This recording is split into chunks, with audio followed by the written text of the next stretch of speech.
Hi viewers, in this personality episode of Magar Diaries, we are introducing you to Mr. Sanket Narayan Singh.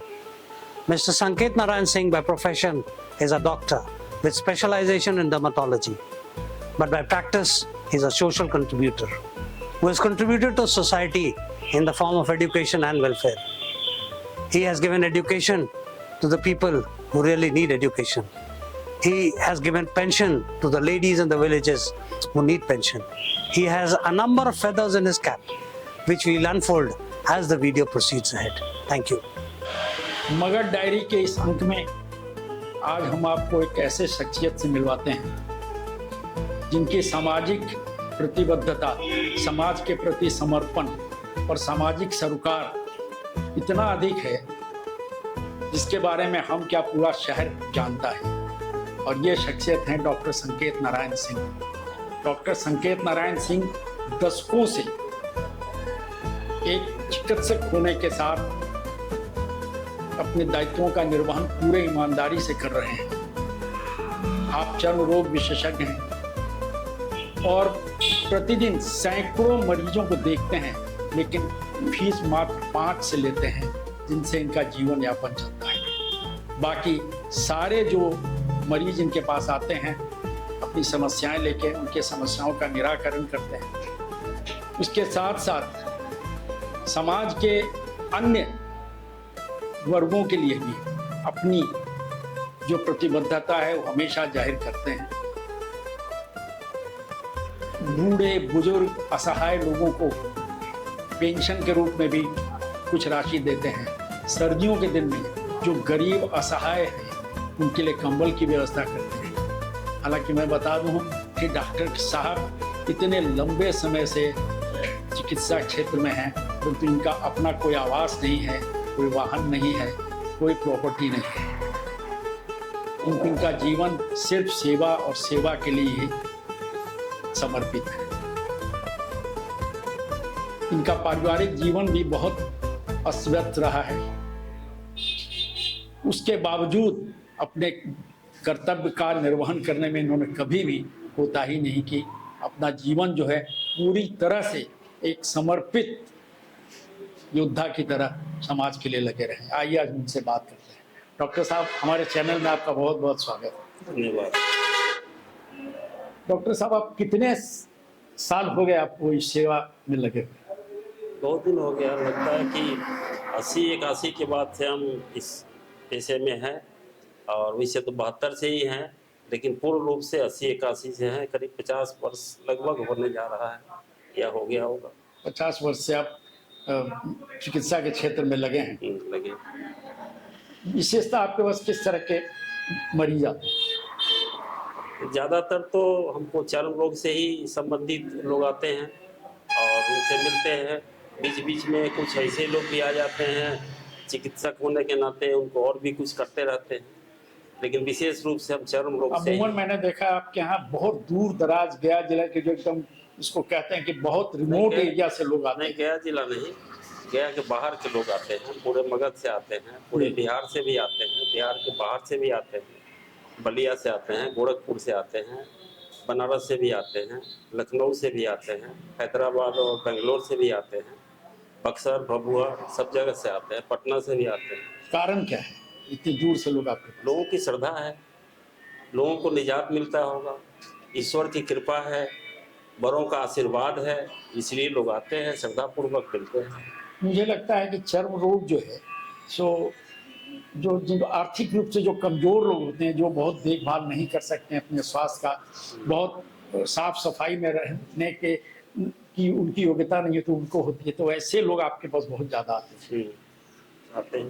तो मैंने देखा है कि आप अमूमन लोगों से फीस भी नहीं लेते हैं, ऐसा क्यों? फीस कोई बैरियर नहीं होना चाहिए। मानवता और इंसानियत को नज़रअंदाज नहीं करने पर फीस सामने नहीं आता है। मानवता और इंसानियत, मानव जीवन अतुलनीय है, अनमोल है, इसका कोई पैसे से तुलना है नहीं। लेकिन चिकित्सा के क्षेत्र में मैंने देखा है और मुझे लगता है कि बहुत लोगों को इसका एहसास होगा कि पैसा बहुत मायने रखता है। पैसे के अभाव में चिकित्सा कहीं नहीं हो पाती है। और ऐसा कोई मायने नहीं रखता है। आप क्या ये कहेंगे, भ्रम है। एक चिकित्सक को कैसा होना चाहिए? एक चिकित्सक को मानवीय संवेदना से भरपूर होना चाहिए, ओतप्रोत होना चाहिए। उसके अंदर कोई संप्रदायवाद नहीं, कोई जातिवाद नहीं, कोई क्षेत्रवाद नहीं हो। वही चिकित्सक चिकित्सक होता है।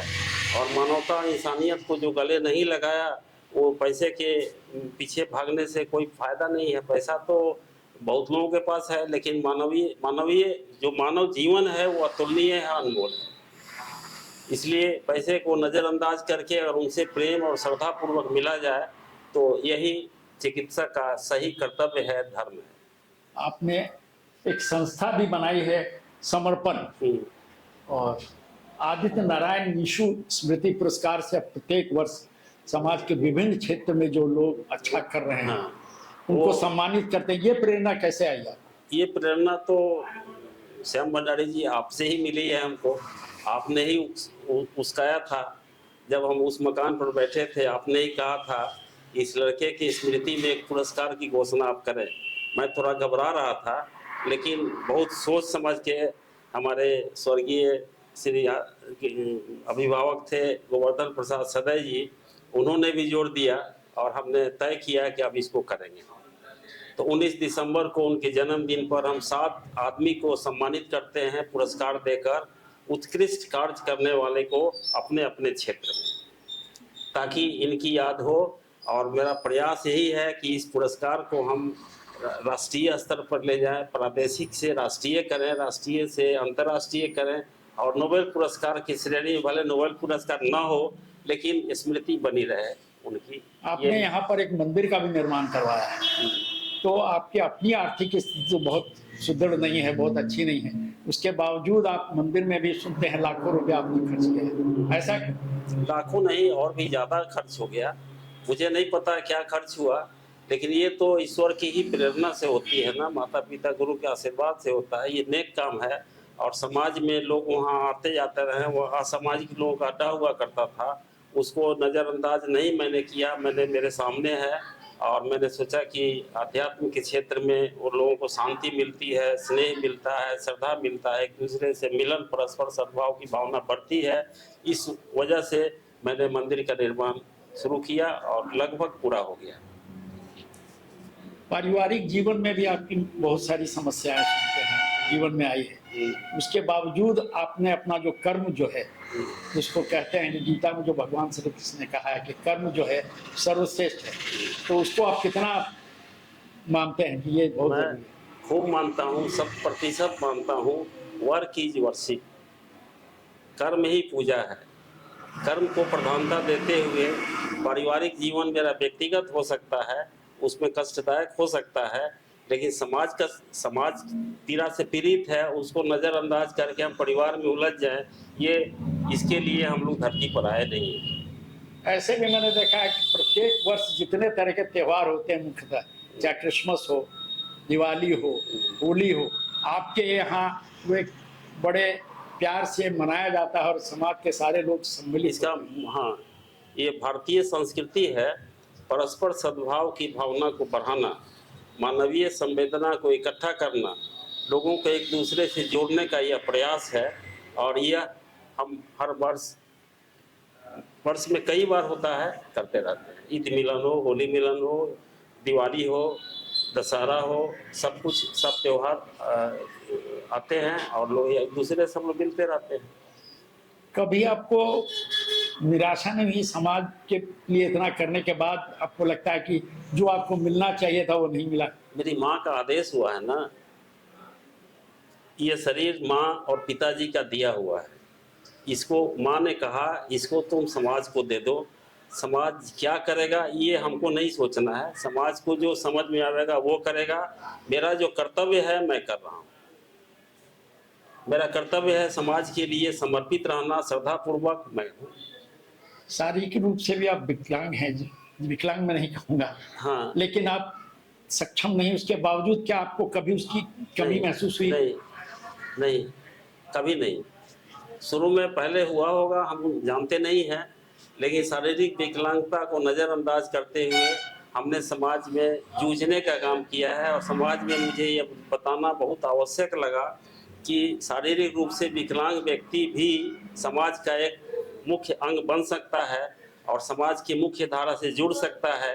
मैंने यह परिश्रम किया और संघर्ष को झेलते हुए समाज के लोगों की श्रद्धा मिलने लगी, तब ये विकलांगता मेरी दूर हो गई। अब नहीं है, मैं तो जरूर विकलांग हूँ लेकिन कभी उस पर ध्यान नहीं जाता। इतने सारे लोग कंधा देने वाले हैं, इतने सारे लोग मेरे सहयोगी मिल गए हैं कि अब उस पर नजर ही नहीं जाता। मुझे ये भी पता चला है कि आपने कई अनाथ बच्चियों को अपने यहाँ पालन पोषण करके पढ़ाया लिखाया। मेरा सोच, शादी विवाह भी किया और एक डॉक्टर भी शायद बना है आपके यहाँ रह के। डॉक्टर भी बन गए, 2 डॉक्टर बन गए, 3-4 इंजीनियर भी बन गए और कई बच्चे जिनको हम गोद में आए हमारे, उनको पढ़ा लिखा कर कम से कम मैट्रिक IE BA तक करा दिया और वो सब अपने अपने रोजगार में लगे हैं।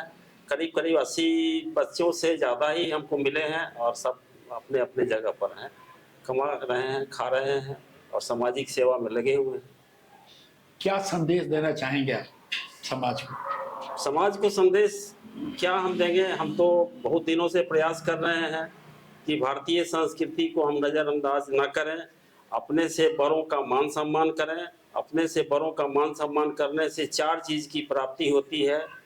बड़े बुजुर्गों की सेवा करें श्रद्धापूर्वक तो आयु बढ़ जाती है, बुद्धि बढ़ जाती है, धन की प्राप्ति होती है और चौथा वह चीज़ प्राप्त होता है जिसका कहीं दुकान नहीं है, ना कोई कीमत है, यश मिलता है, ख्याति मिलती है।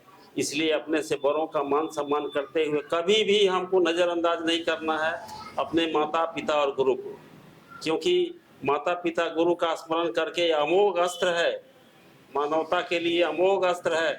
जो व्यक्ति भी माता पिता गुरु का श्रद्धापूर्वक मान सम्मान किया उसको ख्याति मिली, यश मिला और ईश्वर की कृपा भी वहीं बनी रही जैसे मेरे पर है। तो आपको लगता है कि भौतिक सुख सुविधाओं संपत्ति से ज्यादा महत्वपूर्ण है ये तो क्षणिक है ना, क्षणिक है। हम AC में नहीं रहेंगे, हम पंखा के नीचे रहेंगे, हम धूप में रहेंगे, गर्मी में रहेंगे, जहाँ सारे लोग हमारे अधिकांश प्रतिशत हमारे गर्मी से और आर्थिक तंगियों के बीच में है। अब हम उसमें अकेले कुछ हो जाए तो ये वाजिब नहीं लगता है। सबके समान रहने का प्रयास करना चाहिए हर मनुष्य को, और हर मनुष्य को एक दूसरे से परहित सरित धर्म नहीं भाई, पर पीरा सम नहीं अदमाई, ये मेरे बाबूजी का दिया हुआ उपदेश है। जाने से थोड़ी देर पहले उन्होंने दिया था और उन्होंने यह भी कहा था कि समाज में सबसे कम लेकर तुम अधिक से अधिक देने का प्रयास करना बेटा, यही मानवता की कसौटी है। मैं वही काम कर। आप पूरी तरह संतुष्ट हैं अपने पूरे जीवन से? पूरी तरह संतुष्ट हैं, पूरी तरह। मुझे नहीं लगता कि कोई कमी है। जरूर मैं एक ही काम कर रहा हूँ, मेरी माँ पिताजी और गुरुजी की आत्मा को शांति भगवान दें, इसके लिए मैं हर संभव प्रयास कर रहा हूँ और करता ही रहूँगा। ऐसे में आप भी संतुष्ट हैं और आनंदित हैं? और एक सोच मेरा और है, इस गया की धरती से, मगध की धरती से मैं पूरी दुनिया को ये संदेश देना चाहता हूँ, जो हम मनसा वाचा कर्मणा, हम जो अंदर यहाँ सोच रहे हैं वही बोलें और जो बोलें वही हम करें। इसके लिए कई लोगों ने, आसाराम बापू ने या और लोगों ने, किरीट भाई ने और ये राम रहीम ने जो थप्पड़ मारा है भारतीय संस्कृति पर, अंदर कुछ यहाँ कुछ और बाहर कुछ, मैं उसको उजागर करके बताना चाहता हूँ इस गया की धरती से कि हम जहाँ जो अंदर हैं वही यहाँ हैं, वही हम बाहर हैं। एक आश्रम का निर्माण करने का मेरा प्रयास है, मैं कर रहा हूँ, उस दिशा में मेरा काम चल रहा है।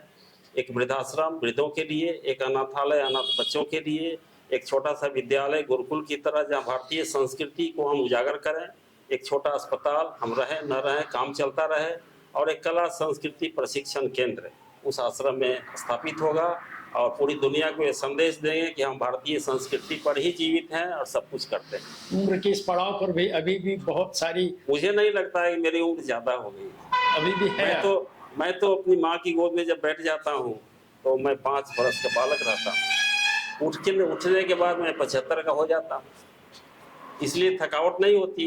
24 घंटा में 22 घंटा में मैं काम करता हूँ, कोई दिक्कत नहीं, माँ का आशीर्वाद है ना। चलिए, उम्मीद और आशाओं के बीच इसी तरह आप अपने कर्तव्य पथ पर चलते रहिए। डॉक्टर साहब बहुत बहुत धन्यवाद। कुछ रोगियों के लिए भी हम समर्पित रामशिला में कुछ रोगी लोग हैं, बहुत सारी संख्या है। लोग पहले बड़ा घिनौना ये से देखते थे, मैं जाना शुरू किया, उनको इस बात की श्रद्धा है, प्रेम है, व्यवहार है, सब कुछ चल रहा है। आप लोग खाली श्रद्धा बनाए रहिए और इस प्रेम के संदेश को पूरी दुनिया को हम लोग दे सकेंगे और ये बता सकेंगे, गर्व के साथ बता सकेंगे कि हम भारतीय नागरिक हैं। देखो मेरा यही कर्तव्य है। चलिए, धन्यवाद डॉक्टर साहब। समर्पण के समर्पित डॉक्टर संकेत नारायण सिंह से आज हम लोगों ने बात की। बहुत बहुत धन्यवाद। धन्यवाद।